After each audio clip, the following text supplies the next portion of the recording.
அரசுனுடைய பொருளாதார இது வந்து ஸ்திரத்தன்மை அடைந்த பின்பு இவையெல்லாம் வழங்கப்படும். புரிஞ்சதா? அரசு கஜானா காலியாக பண்ணிட்டு போயிருச்சு முந்தைய அரசு. அங்கே கஜானா காலி. நாங்களே இப்போ ஏற்கனவே இதை தீர்மானங்களை ஏற்றுறதுக்கு அந்த பட்ஜெட் கூட நானும் கவனித்தேன். அவர் சொன்ன விதம், அவர் பேசிய தமிழுக்கு மிக மிக அழகாக பேசினாங்க. எளிய மக்களுக்கும் புரியமன்னா பேசினாங்க. அதையும் நாங்கள் ஒத்துக்கிறோம், அதையும் ஒத்துக்கிறோன்னு சொல்கிறோம். அந்த நான் மறுக்கேள்வி கேட்கல. என்ன விதி சிக்கிட்டோம், என்ன 5 வருஷம் சின்ன பண்ணாம ஆக்க போறீங்க தெரிஞ்சு போச்சு. அவர் என்ன சொல்றாருன்னா, இப்போ நீங்க என்ன சொன்னீங்க, தமிழை நீங்க சொல்றது புரியுது, தமிழ் தப்பா பேசுறாரு, யாருக்கும் புரியல அப்படின்னு சொல்லிட்டு பேசுறீங்க. அவர் சொன்னாங்கல்ல, சொன்னாங்க. ஆனா அவங்க சரி கொடுங்க, கோல்டு மடிக்கணி உன் காயத்துக்கு குப்பையா போடுப்பா, நல்லா அசிங்கமா கட்டு போறேன். மடிக்கணி திட்டம் சொன்னாங்க, ஐயா சொன்னாங்க. அப்புறம் இப்போ எல்லா தாய் மாமனுக்கும் சீர் கொடுத்துட்டீங்களா? இப்பதான் இந்த பாம்பு வெளியே முகத்தை காட்டுகிறது. அது ஒரு வாசனை திரவியங்களை தமிழக மக்களுக்கு வீச போவது இல்லை. நான் இப்போ சொல்றேன். இப்ப நீ சொன்னீங்க நான் 6 சிலிண்டர் கொடுப்பேன்னு சொன்னீங்க. குடுறா ராஜா. இல்ல அதுக்கு நேரம் கொடுங்க. எப்ப கொடுப்பேன்? நேரம் கொடுங்க. இப்பதான் கொடுப்பாங்க. ஒரு நேரம் கொடுத்தா கொடுத்து அப்படியே அவங்க 6 சிலிண்டர் திட்டம் இருக்கா?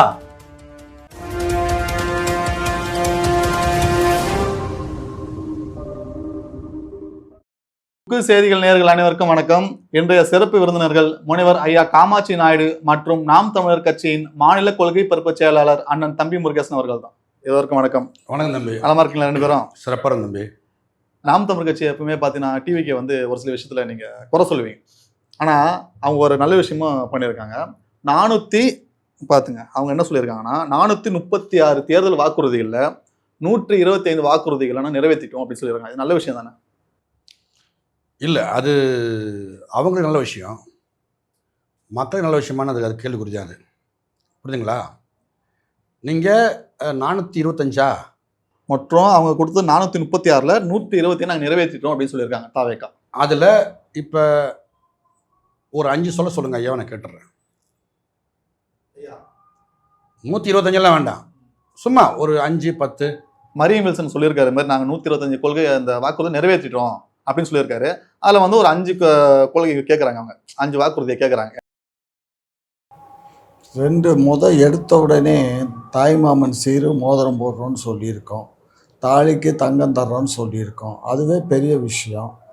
அதே மாதிரி லேப்டாப் தர்றோன்னு சொல்லியிருக்கோம். அதுக்கப்புறம் குழந்தைகளுக்கு சைக்கிள் வண்டி கொடுக்குறோன்னு சொல்லியிருக்கோம். அப்புறம் இதுக்கு மேலே நாங்கள் என்ன எடுத்த உடனே அதே மாதிரி அந்த 2500 போடுறதுக்கு அது கொஞ்சம் ஃபைனான்ஸ் இது ஸ்டேட்டஸ் சரியாக இருந்தொட்டிக்கு 1000 ரூபா கொடுத்துக்கிட்டு இருக்கோம். என்ன கொடுக்கல? முந்தைய அரசு செஞ்சதை அப்படியே அந்த பஸ்ஸை அது அப்படியே கண்டினியூ ஆகிட்டு இருக்கு.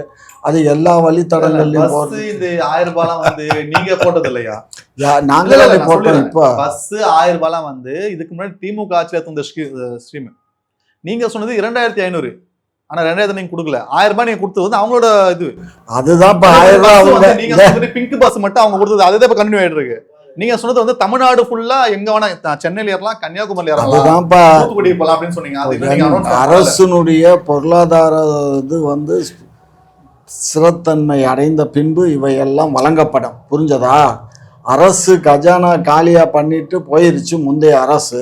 அங்கே கஜானா காலி. நாங்களே இப்போ ஏற்கனவே இதை தீர்மானங்களை ஏற்றுறதுக்கு 288 கோடி 2888 கோடி கடன் வாங்கி தான் நாங்கள் பண்ணுறோம். எவ்வளோ 25,000 கோடின்னு சொல்லிட்டு அன்அஃபிஷியலா நியூஸ் வந்துட்டு இருக்கு. 25,000 கோடி கடன் வாங்கிருக்காங்க அன்அஃபிஷியலா நியூஸ் வந்துட்டு இருக்கு. 2025,000ன்னா 2880 கோடின்னா என்னடா அதிகம்டா. நான் சொல்றது நீ சொல்றது கம்மிடா,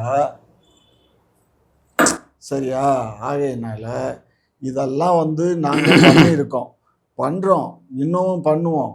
எங்களுக்கு ஏற்கனவே இன்னைக்கு காலையில் கூட எங்களுடைய இவர் சொன்னார், அவை முன்னவர் சொன்னார். யாரு அவை முன்னவர்னு யாருன்னு தெரியாதா? என் பேர் இல்லையா? செங்கோடையன். சரியா? செங்கோடையா? மாண்புமிகு செங்கோட்டையன். மாண்புமிகு செங்கோட்டையன் அவர்கள் இன்றைக்கு வந்து நம்மளுடைய முன்னாள் முதலமைச்சரும் இந்நாள் கழகத்தினுடைய எம்எல்ஏவுமான திரு ஓபிஎஸ்னுடைய கேள்விக்கு குறுக்கு கேள்வி அவர் பூந்து பேசுகிறாரு. சரியா? ஏற்கனவே முந்தைய அரசு உடனே அவங்களும் ஆட்சிக்கு வந்த உடனே கொடுத்தடல. 3 ஆண்டு 4 ஆண்டு கழித்து தான் கொடுத்தாங்க. அது மாதிரி நாங்க வந்து அவ்வளவு காலம் நீங்களாம் வந்து கடைசி 4 வருஷத்தை முடிச்சிட்டு நாங்க கடைசி ஒரு ஆண்டுல இந்த இதுக்கு 2500 பஸ்லாம் கொடுப்பீங்க கரெக்டா? அதெல்லாம் எங்களுக்கு இப்ப சொல்ல இயலாது. தெரியாது. நாங்க போட்டிருக்க நாங்க தேர்தல் கொடுத்த வாக்குறுதியை வந்து 5 ஆண்டுக்கு முன்னாடி நாங்க நிறைவேற்றுறோமா இல்லையான்னு தான் பார்க்கணுமே தவிர இடையில சந்துல பொந்துல பூந்துக்கிட்டெல்லாம் கேள்வி கேட்கக்கூடாது. புரியுதா? நீங்க என்ன சொன்னீங்க? 5 சொல்ல சொன்னீங்களே. தாய்மாமன் சொன்னாரு, இந்த 1000 ரூபாய் சொன்னாரு, இந்த இலவச பஸ்ன்னு சொன்னாரு, அப்புறம் அந்த அண்ணன் சீர்லாம் சொன்னாரு, சொல்லிட்டார்ல. இல்ல நான் உங்கள்கிட்ட வரேன். அவர் சொன்னார் தான் தெளிவா, அப்படியே பளிச்சு சொன்னாரு. நீங்க என்ன கேட்டீங்க? 436 வாக்குறுதியில் 125 நிறைவேற்றிருக்கான்னு சொல்றீங்க. நிறைவேற்றுறதுக்கும் சொல்றதுக்கும் வித்தியாசம் இருக்கு. நிறைவேற்றினா இத்தனை கோடி மக்களுக்கு நான் கொடுத்துருக்கேன்னு சொல்லணும். உங்களுக்கு புரியுதா? நான் சொல்றது உங்களுக்கு புரியுதா? உங்க கேள்வி நான் நல்லா உள்வாங்கிட்டேன். நீ கேட்ட கேள்வி 435 36 வாக்குறுதி அவங்க சொல்லியிருக்காங்க. தாவேக அரசு, ஐயா விஜய் அரசு சொல்லியிருக்காங்க. அதுல இந்த 3 மாச காலம் வரைக்கும் 125 வாக்குறுதிகளை ஐயா மரிய வில்சன் நிறைவேற்றிட்டதா சொல்றாங்க. இது உங்களுடைய கேள்வி. நான் என்ன சொன்னேன்? நீ அறிக்கை சொல்லிருக்கியா, நிறைவேற்றிருக்கியா? சரி, இப்ப நிறைவேற்றலன்னு வச்சுருங்க. ஆனா 120 உங்க கேள்வி நான் உணர்ந்த தம்பி, நல்லா உள்வாங்கிட்டேன். இப்பதான் புத்தில் இருந்த பாம்பு தலையை மட்டும் வெளியே காட்டி இருக்கிறது.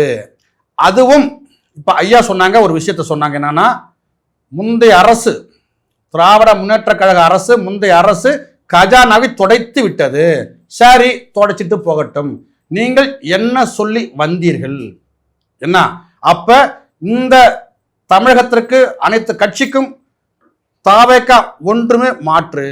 இப்ப சென்னை கிழக்கில் விஜய், சென்னை வடக்கில் விஜய், சென்னை மேற்கில் விஜய், சென்னை தெற்கில் விஜய் சொன்னாரா? அப்ப தமிழகம் ஃபுல்லா வந்தாங்க. அதுபோல இங்க பெரிய ஒரு பேராபத்து நீங்க உருவாக்குனீங்க, அது நடந்தது. அதுதான் 26 அந்த எலெக்ஷன் ரிப்போர்ட். இப்ப சொல்றேன், வரேன். இப்பத்தானே வந்திருக்கிய. என்ன சொன்னேன்? இப்பத்தான் தாவேகா என்ற நாகப்பாம்பு தன் புற்றிலிருந்து தன் முகத்தை வெளியே காட்டி இருக்கிறது. அதனுடைய வெளிப்பாடு தான் இந்த 125 திட்டங்கள் நாங்கள் செய்திருக்கிறோம் சொல்றீங்க.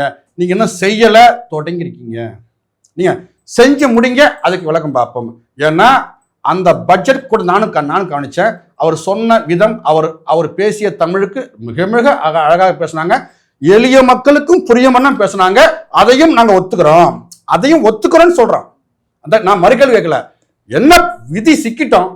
என்ன 5 வருஷம் சின்ன பண்ணாம ஆக்க போறீங்க தெரிஞ்சு போச்சு. அவர் என்ன சொல்றாருன்னா, இப்ப நீங்க என்ன சொன்னீங்க, தமிழை நீங்க சொல்றது புரியுது, தமிழ் தப்பா பேசுறாரு, யாருக்கும் புரியல அப்படின்னு சொல்லிட்டு பேசுறீங்க. அவர் என்ன சொல்றாருன்னா, அவர் வந்து ஒரு கல்லூரியோட முதல்வர். அவர் வந்து இப்பதான் முதல் அறிக்கையை படிக்கிறார். அதனால வந்து கொஞ்சம் முன்ன பின்ன தான் இருக்கும் அப்படின்னு சொல்லிட்டு அவர் சொல்றாரு. நான் அதில் குற்றம் சொல்லலை. அவர் எப்படி வேணாலும் படிச்சுட்டு போட்டோம். அவர் செயல்பாடு சரியாக தான் நான் பார்க்கணும். ஏன்னா அவர் சொல்ல ஒரு விஷயத்த நான் உணர்றோம், நான் புரிஞ்சுக்கிறோம். அவர் கணக்கில் ஏதோ தப்பாக சொல்றாரு. என்ன 4442 சொல்றாரு, ஏதோ சொல்றாரு. அதெல்லாம் நான் அதை கொச்சைப்படுத்த விரும்பல. அவங்க புதுசாக வந்திருக்காங்க. ஒரு 3 மாசம் ஆகிருக்கிறது. நம்ம சொல்ல ஒரு விஷயங்கள். இப்ப ஐயா சொன்னாங்க, தாலிக்கு தங்கம் இந்த திட்டம் அறிவித்து செயல்படுத்தது அதிமுக ஆட்சி பேர்ல. நீங்கள் எங்கே மாற்று பதில் இருக்கா? அவங்க இவங்க வந்து தாலிக்கு தங்கம் கொடுக்கல சொன்னாங்கல்ல, சொன்னாங்க. ஆனா அவங்க சரி கொடுங்க, கோல்டு மடிக்கணி உன் காயத்துக்கு குப்பையில போடுப்பா, நல்லா அசிங்கமா கட்டு போறேன். மடிக்கணி திட்டம் சொன்னாங்க, ஐயா சொன்னாங்க. அப்புறம் இப்ப எல்லா தாய் மாமனுக்கும் சீர் கொடுத்துட்டீங்களா? இப்பதான் இந்த பாம்பு வெளியே முகத்தை காட்டுகிறது. அது ஒரு வாசனை திரவியங்களை தமிழக மக்களுக்கு வீச போவது இல்லை. நான் இப்போ சொல்றேன், இந்த பாம்பு தன் விஷத்தை கக்க போகிறது. அதை கண்கூட பார்க்க போறோம். காத்திருந்து இந்த தாய் மாமன் தங்கம் இந்த செஞ்சு முடி யாரு கொடுத்துருக்கா? இல்ல இந்த திட்டத்தெல்லாம் அவங்க செய்யறதுன்னு சொல்லிட்டு அறிவிச்சிட்டாங்க. செஞ்சிருவாங்களோங்கிற பயத்துல நீங்க பயப்படுறீங்க. செஞ்சா மகிழ்ற வாழ்த்துற ஐயா. எங்களுக்கும் அவதானே முதலமைச்சர். ஐயா சிஎம் சார் செஞ்சு முடிப்பா, அப்புறம் கேளுப்பா. நீங்க இப்ப சொல்லலாம், ஐயா முன்ன ஒரு காணொலியில பேசுனீங்க, இந்த சிஎம் சார் இத்தனை கோடிக்கு இத்தனை குழந்தைகளுக்கு செஞ்சிருக்கான்னு சொல்லுங்க, வாழ்த்திட்டு போறேன். நீ வாய் சொல்லில் வீரன், தெற்கே விஜய் வடக்கே விஜய், வாய் சொல்லில் வீரன். நல்லா புரிஞ்சுக்கங்க. இல்ல, இந்த இல்ல, உங்கள் நீங்க ஒரு உண்மை விஷயம் தெரிஞ்சுக்கல. உங்கள் தம்பி உங்கள் உண்மை முகம் இது பாம்பின் முகம், இது பயங்கரமான முகம், இது பேராபத்திய முகம் என்று மக்கள் உணரத் தொடங்கி இருக்கிறார்கள். ஏனென்றால் இந்த நிமிஷம் வரைக்கும் மக்கள் கதறிட்டு இருக்காங்க. நீங்க சொல்றீங்க மக்கள் கதறுகிறார்களா இல்ல மற்ற கட்சிகள் கதறுதா? நீ சொல்றது குறிப்பிட்டு எங்களை குறிப்பிட்ட மாதிரி எனக்கு தோணுது. எனக்கு இல்ல, பொதுவா நான் மண்ணுக்கானவன், மக்களுக்கானவன், மக்கள் கொள்ள பேச வந்தவன். புரியுது உங்களுக்கு? நீ செஞ்சா உன்னை வாழ்த்த போறேன் தம்பி. இப்ப நீ சொன்னீங்க நான் 6 சிலிண்டர் கொடுப்பேன்னு சொன்னீங்க. குடுறா ராஜா. இல்ல, அதுக்கு நேரம் எப்ப கொடுங்க. கொடுப்ப? நேரம் கொடுங்க. இப்பதான் 3 நேரம் நாள் கொடுப்பாங்க. கொடுத்தாங்க. ஒரு நேரம் கொடுத்தா கொடுத்து அப்படியே அவங்க 6 சிலிண்டர் திட்டம் இருக்கா? திட்டம் இருக்கா? ஒரு மயிரும் கொண்டு கிடையாது. நான் தெளிவா சொல்றேன், பார்த்துடுங்க. நீங்க இப்பதான் பாம்பின் முகம் வந்திருக்கிற தம்பி. இந்த பாம்பு மிக கொடூரமான பாம்பு.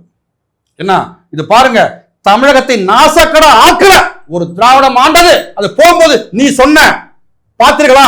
நிதிநிலை பாத்தீங்களா? சொரண்டி வேச்சு நகிழன்னு சொன்ன. ரைட்டு, அதை விட பல மடங்கு நக்குவான். இந்த திராவிட மாடல் இந்த டிவிக்கு ஆட்சி இந்த மண்ணை விட்டு வெளியேறும் போது பாதி பேர் செத்து போயிடுவான். பாருங்க, நீங்க மக்களுக்கு நல்லது செய்யறோம்னு சொல்லிட்டு வந்திருக்கீங்க. இத்தனை கிளிப்பாங்க அப்படியே சொன்னீங்க, இத்தனை கோடி நாங்க கடன் வாங்கிருக்கோம்னு சொல்லிட்டு. ஏன் வாங்குற? நீங்க கேள்வி வச்சிடலாம். நீங்க எதுவுமே பண்ண போறது இல்ல. இதற்கு முன்னாடி டிஎம்கே பண்ணதை விட நீங்க மோசமான ஆட்சி நடத்திட்டு தமிழகத்துல இன்னும் கடன் வாங்கி மக்களை கடனாலே தான் ஆக்குவீங்கன்னு சொல்லிட்டு அவர் குற்றச்சாட்டு வைக்கிறார். உண்மைதான். கல்யாணம் ஆனனுக்கே அடி வைத்த தடை பார்த்தா என்ன இருக்கும்? பிள்ளையா இருக்கும். அது 10 மாதம் கழிச்சா தான் புள்ள பிறக்கும். உடனே கல்யாணம் ஆன உடனே அடி வைத்த தோட்டத்து பார்க்குற கதை தான் இந்த கதை. இவங்க பேசுறது எல்லாம் பொய்யிலே பிறந்து பொய்யிலே வளர்ந்தவர் அவங்க தலைவர். அவங்க தலைவர் எவ்வளியோ அவ்வளியோ. அவங்க தலைவர் என்ன சொன்னார்? பொய் சொன்னார். அவங்க தலைவர் பேசுறதே எல்லாமே பொய் தான். 2 விஷயம் சொல்லுங்க. அதெல்லாம் 2 விஷயம் வேணா, கத்திரிக்காய் விஷயம் வேணா. இல்ல நீங்க சொன்ன வாக்குறுதியில் நிறைவேற்றிட்டேன்னு சொன்ன உடனே ஒரு 4 திட்டத்தை சொன்னீங்கல்ல, அதை அவர் ஏத்துக்கிட்டு அதுக்கான பதில சொன்னாரு. அவர் பேசுறது ஆதாரம் இல்லாமல் என்ன ஆதாரம் இல்ல. அவர் பேசுனதுல என்ன ஆதாரம் வேணும்? எல்லாமே ஆதாரம் இருக்கு. அவர் பேசுறது எல்லாமே மக்கள் அவர் பேசியது ஏற்புடையதா இருந்திருந்தா தான் மக்கள் வாக்களிச்சு அவரை தேர்ந்தெடுத்திருப்பாங்கல்ல. புரிஞ்சுக்க தம்பி. அவர் பேசுறது மக்களுக்கு ஏற்புடையதா இருந்தா மக்கள் அவரை தேர்வு செய்திருப்பாங்க. சென்ற நாடாளுமன்ற தேர்தலில் 8.2% வாக்குகள் வாங்கின திரு சீமான் அவர்கள் தற்போது 2026 சட்டமன்ற லோக்கல் பாடி மாதிரி இது சட்டமன்ற தேர்தலில் அதிகமான வாக்குகள் வாங்கியிருக்கணுமே தவிர வாக்குகள் குறைந்திருக்கு. காரணம் என்னன்னா, இது இவருடைய சொற்றொடர்களை யாரும் ஏத்துக்கிற அளவுல இல்ல. ஒரு பாயிண்ட், அவர் சொன்னதை மக்களுக்கு ஏற்றுக்கிற மாதிரி இல்ல. அவர் சொன்னது மக்கள் ஏத்துக்கல, தோத்துறான்னு சொன்னீங்கல்ல. உங்க பட்ஜெட்ல நீங்க அறிவிக்கும் போது இந்த நலிவடைந்த இந்த பெண்களுக்கு இந்த ஆடு மாடுகள் வழங்கும் திட்டம் சொன்னீங்க. நல்ல பாயிண்ட். அது என்ன திட்டம்யா? ஆடு மாடு யாருக்கு வழங்குறோம்? யார் சொன்னது? நலிந்த மக்களுக்கு 1 மாடு 2 மாடு பால் மாடு கொடுத்து அதை ஏன் கொடுக்குறீங்க? அது அவங்களுக்கு தொழில். கிராமப்புற மக்களுக்கு அந்த அவங்களுடைய வாழ்வாதாரத்தை மேன்மைப்படுத்துறதுக்காக அவங்களுக்கு கொடுக்குறோம். நீங்க ஒரு வீட்டோட வளர்ச்சிக்காக நீங்க கொடுக்குறேன்னு சொல்றீங்க. அதையே அவர் என்ன சொல்றாரு? நான் நாட்டுக்காக கவர்மெண்ட் அரசு வேலையா மாத்துறேன், அரசாங்கம் எடுத்து நடத்தும், அரசு வேலையை நான் கொடுப்பேன்னு சொல்றாரு. என்ன வித்தியாசம்? அவர் சொல்றது லாட் ஆஃப் மாடுகள், நிறைய மாடுகளை மேய்ச்சலுக்கு கொஞ்சம் மாடு அதை கூட்டிட்டு போய் மாடு மேய்க்க போறாங்க இல்லையா? அந்த மாடு மேய்ப்பவர்களை அரசு பணியாக்கி அதை கம்ப்யூட்டர்ல ஹைடெக்கா நாங்க மாடு மேய்க்க போறோம் அப்படின்னு சொல்றாரு. புதுசு இல்ல. அமெரிக்கா எல்லா நாட்டிலும் இருக்கு. எல்லா நாட்டிலும் இருக்குது. எத்தனை பேர் இருப்பான்? ஒரு 100 மாட்டுக்கு அவன் ஹெலிகாப்டர்ல கூட மாடு மேய்க்கிறான். 1000 மாடை ஹெலிகாப்டர்ல மேய்க்கிறான்.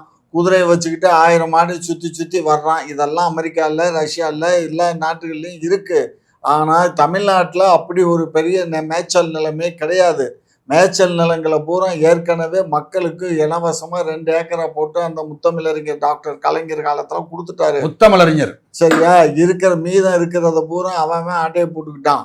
சரியா? மேய்ச்சல் நிலங்களை உருவாக்குங்க, அரசாங்கத்தோட வேலை என்ன இருப்பா? மேய்ச்சல் நிலங்களை உருவாக்குறதுக்கு என்ன சந்திரமண்டலத்துல உருவாக்குறதா இல்ல செவ்வாய் கிரகத்துல உருவாக்குறதா? இங்க இருக்கணும் இல்ல. நிலம் இருந்தா தானே ஆக்க முடியும். இங்க அரசு நிலம் இல்ல. தனியார் அந்த நிறுவனங்கள் கட்ட நிலம் இருக்கு. இந்த ஏர்போர்ட் வருதுன்னு சொன்னாங்க. நீங்க முன்னாடி இந்த ஏய், ஏர்போர்ட் news தனமா பேசக்கூடாது. அந்த ஏர்போர்ட் கட்டுறதுக்கு வாங்குறதுக்கு நிலங்கள் இருக்கு. அது யார்கிட்ட இது பண்றோம்? அனைத்துமே இருக்கு. ஏய், ஆனா இங்க பாரு, அறிவு கட்டணமா விவசாயம் செய்ய நீங்க பேசக்கூடாது. முன் வரணும், அதுக்கு நிலம் இல்லை. அறிவு கட்டணமா பேசக்கூடாது. விவசாய நிலங்கள்ல கொஞ்சம் அந்த பக்கத்துல இருக்கக்கூடிய விவசாய நிலங்களையும் இப்போ அந்த புறம்போக்கு நிலங்களையும் ஒண்ணா இணைச்சு தான் அந்த ஏர்போர்ட் பண்றதுக்கு இப்போ ரெடி பண்ணாங்க. அதே மாதிரி இப்போ வந்து சில இடங்கள்ல வந்து இப்போ சிப்காட் தொழிற்சாலைகள்லாம் அமைக்கிறாங்க. அதுக்கு தேவையான நிலங்களை வந்து பண்ணுறாங்க. இப்போ ஒன்றும் இல்லை, நீ வந்து இப்போ இங்கே நகர்ப்புறங்களில் இப்போ மாடு மேய்க்க இயலாது, கிராமப்புறங்களில் தான் மாடு மேய்க்க முடியும். இப்போ கிராமப்புறங்களில் மாடு மேய்க்கிறதுனா இன்றைக்கி வந்து தூத்துக்குடி மாவட்டம், திருநெல்வேலி மாவட்டங்களில் நிறைய புறம்போக்கு லேண்டுகள்லாம் இருக்குது. ஆனால் அதெல்லாம் வந்து முள்ளு பகுதியாகவும் மணல் பரப்பாக தான் இருக்கே தவிர அங்கே வந்து புல் முளைக்கக்கூடிய அளவில் ஆடு மாடுகளை மேய்க்கிறது அளவுக்கு அங்கே கிடையாது. அது இந்த கம்மா இருக்குது பாருங்கள், டேங்க், அந்த கம்மாவில் தண்ணி இன்னி இல்லாத போனால் அங்கே அந்த புல் கொஞ்சம் தழுத்துக்கிட்டு இருக்கோம். அந்த புல்லுகளை தான் இப்போ போய் மாடுகள் மேய்ஞ்சிக்கிட்டு இருக்கு. ஆகையினால நாங்கள்லாம் சிறு வயசில் இருக்கும்போது எரும மாடு தனியாக போகும், பசுமாடுகள்லாம் தனியாக போகும். அதுக்கு ஒரு மேய்ப்பவர் இருப்பார். அது எல்லாம் வீடு வீடாக போய் மாடுகளை அவுப்பாங்க. வீட்டில் எல்லாம் போய் மாடுகளை அவுத்து அந்த மாடுகளை எல்லாம் கொண்டுட்டு வந்து ஒரு இடம் அடைச்சி அந்த இடத்துல வச்சுட்டு எல்லாத்தையும் கலெக்ட் பண்ணிடுவாங்க. கலெக்ட் பண்ணி அப்புறம் அந்த மாடுகளை எல்லாம் ஓட்டிகிட்டு போய் மேய்ச்சலுக்கு விடுவாங்க. அது அந்த மாதிரி இருந்தது. இப்ப காலம் மாறி போச்சு. இப்ப மேய்ச்சல் யாரும் பால் குடிக்கிறது இல்ல, குடிக்கிறது இல்ல, பால் வெண்ணெய் மயிறு எல்லாம் தான் இருக்குது. அதெல்லாம் இப்ப வந்து வீடு வீட்டுக்கு 2 மாடு 3 மாடு அவங்க நிலம் வச்சிருக்கவங்க. இப்ப நிலம்ப்பா ஒன்றும் இல்லை, ஒரு விவசாயி 2 ஏக்கரை வச்சிருக்கான்னா ஒரு 4 மாடு வச்சிருப்பான். அந்த 4 மாட்டுல ஏற்கனவே சொசைட்டில லோன் வாங்கி தான் அந்த மாடு வாங்கியிருப்பான். ஸோ பாலை கறந்து அந்த சொசைட்டி குடிப்பான். அந்த சொசைட்டி மாவட்ட சொசைட்டி கொடுக்கும்.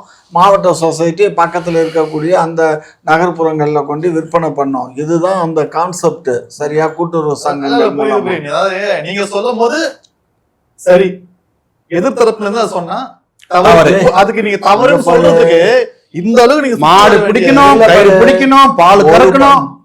மொத்தமா போய் மாடு மேய்க்கிறவன் மொத்தமே அவ்வளவுதான் 10 பேர் வருவான், இல்ல 100 பேர் வருவான்னு மொத்தம் தமிழ்நாடு பூரா எடுத்துக்கிட்டா ஒரு 1000 பேர். ஒரு விஷயம் நீங்க புரியல. நீங்க ஒரு நிமிஷம், மாடு மாடு மாடுன்றீங்களா? மாடு மேய்க்கிறது மட்டுமே அவர் வந்து சொல்லல. மாட்டு பால்ல இருந்து தயிர், வெண்ணெய், மோர் எடுத்துட்டு அதுல இருந்து அந்த மிட்டாய்கள் எல்லாம் தயாரிப்பாங்க, உற்பத்தி பொருளாதாரம் அனைத்து. அதாவது நீங்க என்ன, மாடு மேய்க்கிறது மாடு மாடு மாடு மாடு நிறைய இருக்கு. அது போற சாணில இருந்து உரத்தை தயாரிச்சு கேஸ் எவ்வளவுதான் இருக்கு. இப்ப தெரியல உங்களுக்கு? ஏற்கனவே இருக்குடா லூசு பல. ஏற்கனவே கேஸ் ப்ரொடக்ஷன் வந்து கிராமப்புறங்கள்ல இருக்கிறது தொட்டி கட்டி அதுல சாணத்தை போட்டு அதுல இருந்து ஊற வச்சு அதுல இருந்து பைப்பை போட்டு நீங்க சொல்றது கேஸ் எடுத்து 6 சிலிண்டர் கொடுக்க போறாங்க. எல்லாம் கொடுத்துக்கிட்டு தான் இருக்கு. எல்லாமே அதெல்லாம் கிட்டத்தட்ட அரசாங்கம் எடுத்து பண்ணலாமே, ஏன் பண்ணலாம்? அரசாங்கம் எடுத்து ஏண்டா இருக்கிறத பண்றதுக்கு அரசாங்கத்துக்கு நேரம் பத்தல, பணியா வேலையாள் பத்தல. இப்ப ஏற்கனவே பள்ளி கல்லூரிகள்ல எல்லாம் கைது பண்ண நேரம் கிட்டத்தட்ட 60,000 வேகன்சி இருக்கு. அன்னைக்கு சட்டமன்றத்துல பேசுறாங்க, பள்ளி கல்லூரிகள்ல 60,000 வேகன்சி இருக்கு. ஏற்கனவே இதுக்கு அப்பாயின்மெண்ட் கொடுக்கறதுக்கு இன்னைக்கு என்னன்னா, இன்னைக்கு இப்ப இந்த போலீஸ் மானிய கோரிக்கையில அதுல ஒரு இது பார்த்து வந்துச்சு. 18,800 ரூபா வந்து காவலர்களுக்கு வந்து பேசிக் பேயா இருக்கு. அதை 25,000 ரூபாய் மாத்தணும்னு சொல்லி சொன்னாங்க. அதை மாத்தலை அப்படின்னு சொல்லி ஓபிஎஸ் பேசுறாரு. ஏன் இத்தனை வருஷமா பிடுங்கின அவங்க ஆட்சி காலம், அதுக்கப்புறம் திமுக ஆட்சி காலத்துலலாம் ஏன் அதை அன்னைக்கு உயர்த்தலை? அதே மாதிரி அவங்க உயர்த்தல, நீங்க நாங்க பண்ணுவோம், படிப்படியா பண்ணுவோம், படிப்படியா. அதே மாதிரி இன்னொன்னு என்ன கேட்குறாங்க, அந்த பென்ஷன் திட்டத்தை நான் சவ்வா இழுத்து எத்தனை போராட்டங்கள் எத்தனை இது ஆகி கடைசியில அந்த தேர்தல் அறிக்கை வர்றதுக்கு ஒரு 10 நாளைக்கு முன்னாடி அதை ஒத்துக்கிட்டு அதை வந்து அடுத்த அரசு அமையும் போது அதை இம்ப்ளிமெண்ட் பண்ணட்டும்ட்டு அவர் விட்டுட்டு போயிட்டாரு மு.க. ஸ்டாலின் ஐயா. இப்ப வந்த ஆட்சி வந்து அதை எப்படி உடனே நாங்க பண்ண முடியும்? நாங்களும் அதை சவ்வா இழுத்து இந்த ஆட்சி முடிகிற தொட்டிக்கு நாங்களும் இழுப்போம், கவலைப்படாதீங்க. அதாவது ஒரு நிமிஷம், அவர் என்ன குற்றம் சொல்லுகிறாருன்னா, அவங்க சொல்றது வந்து ஒரு வீட்டுக்கு நீங்க ஒரு நாட்டுக்கு புரிஞ்சுக்கிட்டேன். அவரு ஒரு ஒரு இது ஞாபகம் வந்துருச்சு. இந்த செல்போனை தட்டோம்னா ரெண்டு தம்பிங்க பேசுவாங்களே, பாடுறா என்னென்ன பொய்யா சொல்லி திருறாம்பா அப்படின்னு சொல்லுவாங்க தெரியுமா, அது ரெண்டு தம்பிங்க பண்ணுவாங்க. ஆனால் அந்த ஞாபகம் எனக்கு வந்துச்சு, எனக்கு திடீர்னு வந்துச்சு. நம்ம ஒரு பக்கமாக அரசியல் பேசிகிட்டு இருக்கோம், இங்கே இருக்கிறது ஏற்றத்தாழ்வுங்க. என்ன இது செய்யலை, ஏன் செய்யலைனாக்க செய்யலைன்னு சொல்லணும், எப்போ செய்யணும் இப்போ செய்யணும்னு சொல்லணும். அதை விட்டுட்டு இல்லை நம்ம செய்யலாம்னு இருக்கிறோம், அது கனவு கண்டப்பறம் வந்த மாதிரி தெரிஞ்சுது, இப்படிதான் நம்ம இது சரியா இருக்காது. இப்போ நான் சொல்கிறேங்க, இப்போ நீ கேட்ட கேள்வி வந்து இப்போ ஐயா சொன்னது சீமான் பொய்யா சொல்லுவாரு இதுதானே. ஐயா சொன்ன நான் புரிஞ்சுக்கிட்டது, சீமான் பொய்யா சொல்லுவாரு, அதனாலேயே 26 தேர்தலில் அவர்கள் வீழ்த்தப்பட்டார்கள் என்று ஐயா சொல்ல வர்றாரு. நீங்க சொன்ன கொள்கை மக்கள் இருங்கள், அண்ணன் சொன்ன கொள்கை ஆமாம் உங்களுக்கு ஏற்புடையதாக அல்ல. ஏன் சீமான் மரத்தை கட்டிப்பிடித்து அழுதார், இந்த மரங்கள் எல்லாம் அழிந்து விட்டால் மழை பொழியாது, என் மண் வறண்டு போன கத்தினார்.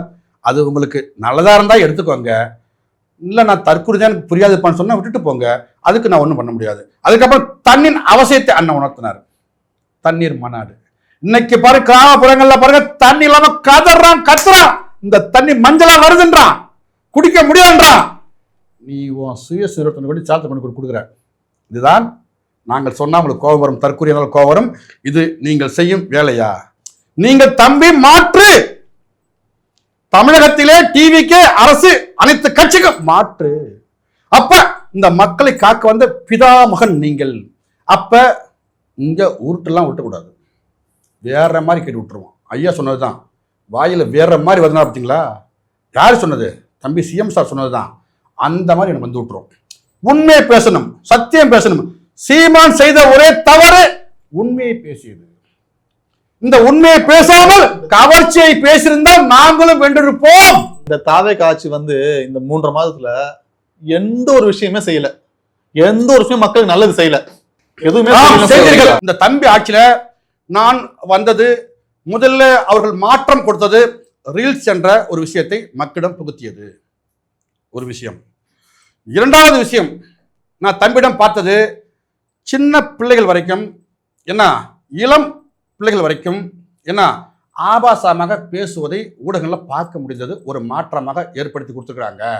ஒரு இந்த செல்போனில் ஒன்று இருக்கு தம்பி, இன்ஸ்டாகிராம்னு ஒன்று இருக்கு தம்பி, அதுக்குள்ளே போய் பாருங்க, மொத்த பையன் இந்த பையன் தான் உள்ள இருக்கான், இவங்க தான் இருக்காங்க. அதெல்லாம் கேட்க முடியாது தம்பி. அவள் இன்னும் நான் பேசி முடிச்சிடறேன், கொஞ்சம் அவகாசம் கொடுங்க, நான் நிறைய பேசுவோம், ஐயா கூட கொஞ்சம் பேச விடுங்க, நான் தப்பா பேச சொல்லுங்க, இல்லையா நீ பேசுறது தம்பி முருகேசன் ஐயா நீங்க பேச தப்புன்னு சொல்லுங்க. இதை நான் கற்றுக்கிட்டேன். மூணாவது ஐயா வந்து இந்த அரசில் நான் கற்றுக்கிற ஒரு விஷயம், சிங்கப்பெண் படைன்னு ஒன்று அமைச்சாங்க. அப்புறம் அந்த சிங்கப்பெண்ணை புகார் கொடுத்துச்சு, இப்போ எனக்கு கற்பழிக்க வர்றான் பையன் கட்சிக்காரனே சொன்னான், அதை மாற்றமாக தம்பி கொடுத்துருக்காங்க. அதுபோல் இப்போ கூட ஒரு அண்மை ஒரு செய்தி ஒன்று பார்த்தேன், ராணிப்பேட்டை மாவட்டம் நினைக்கிறேன், அதில் தம்பி விஜய் மோகனா மாவட்ட செயலாளர்னு இருக்காரு, அவர் மேலே ஒரு பிள்ளை சொல்கிறாங்க, என்ன ஐயோ சொல்ல வேண்டாம், நான் கண்ணியமிக்க ஒரு ஆள் சீமான் தம்பி, இவங்க நம்மள உருட்டி ஒரு ஆள் கிடையாது, தப்பு கிடையாது தம்பி, நம்ம அறிவார்ந்த பிள்ளைகள் சீமான் தம்பிகள், நம்ம அப்படிப்பட்ட வார்த்தையை சொல்ல முடியல, அவ்வளோ கேவலமாக இருக்குது. அந்த பிள்ளை கூட பேசிகிட்டு இருக்கா, அந்த பிள்ளையை முகத்தை கூட மறைக்காமல் போட்டு விட்டுருக்கான், அதுவே தப்பு தான். இப்படிப்பட்ட ஆட்களிடம் இந்த அரசு சிக்கிச்சு, நான் உணர்றேன். அப்புறம் செஞ்ச தம்பி ஒரு நல்ல காரியம், இப்போ நீங்கள் அண்மையில் பார்த்துருப்பீங்க, நீட்டுக்கு எதிராக டெல்லியிலே நம்ம எப்பயுமே தம்பி தென்னரசன் சொல்லுவோம், நம்ம வடக்கன்ஸப்பா ஒரு ஒழுக்கம் தெரியாதப்பா சொல்லுவோம், அது நீங்கள் பார்த்துருப்பீங்க. அதே வடக்கன்ஸ் படித்த பண்பாளம் எல்லாம் ஒட்டு மொத்தமாக டெல்லியை கதற விட்டான் பிஜேபியை, பார்த்தீங்களா? இல்லை இங்கே தமிழ்நாட்டிலே போராடினாங்களே. உங்கள்கிட்ட தான் வரேன், நீ நோட்டு தான் வரேன் நான். என்ன, அவர்கள் தான் சிங்கப்பெண். ஒரு தங்கை அந்த எல்லா பிள்ளையும் சிறைக்கு ஏற்றுறதுக்கு வாகனத்தை வரும்போது நின்னா பாரு, அவள் சிங்கப்பெண். ஒரு மகள் தன் மகனை சுடா அப்படின்னு சொன்னா பாரு, அவள் சிங்கப்பெண். உங்க பெண் சிங்கப்பெண் இல்ல, நொந்த பெண். இதை புரிய வச்சது உங்க அரசு தான், அதை நான் புரிஞ்சுக்கிட்டேன். அடுக்கடுக்கா சொல்லலாம். இப்ப அதே நீட்டுக்காக தமிழகத்துல பிள்ளைங்க போராடினாங்க, அதை சிறைப்பிடித்தது உங்க அரசு, அதை நீங்க செஞ்ச போட்ட புண்ணியம் ஐயா.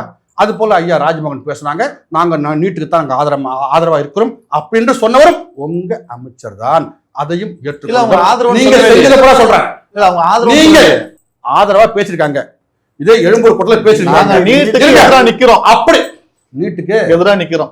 ஏன் என்ன போட்டேன் டிவிக்கு, ஏன் என்ன போட்டேன் நீட்டுக்கு எதிராக பிள்ளைய போராடணும், ஏன் கைது பண்ண பதில் இருக்கா? நீ நீட்டுக்கு நீட்டு பிடிக்கல, நீ என் தங்கை அனிதாவின் மரணத்துக்கு வந்த அதே விஜய் வந்த அந்த நேரம் இந்த தம்பி முருகேசன் அங்கே இருந்தேன். உங்களுக்கு புரியுது? உங்களுக்கு ஏனென்றால் அவ என் குழந்தை, நான் வாழ்த்துறேன். அப்படிப்பட்ட சிஎம் சார், நீங்கள் நீட்டை ஒழிக்கணும்னு போராடுறீங்க.